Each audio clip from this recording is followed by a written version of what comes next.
Hello and welcome to my week 5 video talking about change control processes this week and what would be appropriate for a small IT project versus a large IT project.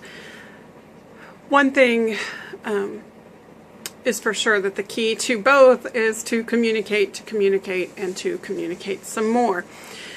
So the extent of the change will help determine the extent of documentation and notifications that would need to occur regarding the change, whether or not this will impact the final timeline or whether this is a small correction that is occurring for the project. How you need to communicate that to, what groups you need to communicate that to may change depending on the project. For large projects, for example, it might be something very formal, updates to a very complex project management plan, updates to the work breakdown structure might need to occur, depending on the extent of the change, notification of stakeholders, and sign off on the changes for the project may need to occur.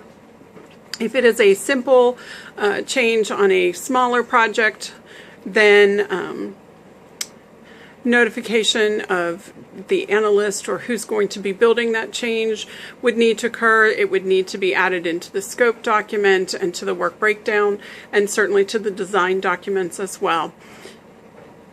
Communication can occur at many different levels, and again, depending on the size of the project, will determine the extent of your communication plan. If this is a system-wide project with system-wide change, then you need to determine how best to communicate that plan to a very wide and large population and a very diverse population, as opposed to if this is a change that is being requested on a specific electronic form that is used by one department, then your communication plan is really targeted at that one department.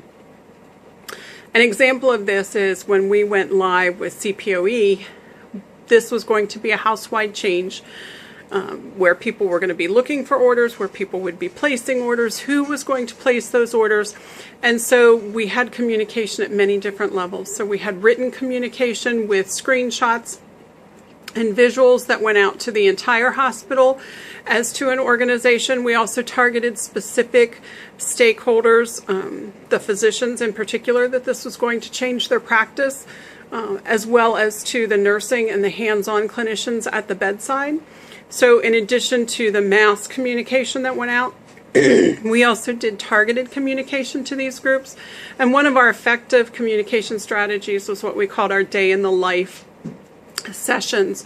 And so everybody was concerned, how am I going to function? How am I going to work? How is this going to directly impact me? And so what we did was we went out to the units and went out to the work environment and would sit down with people, whoever we could gather together.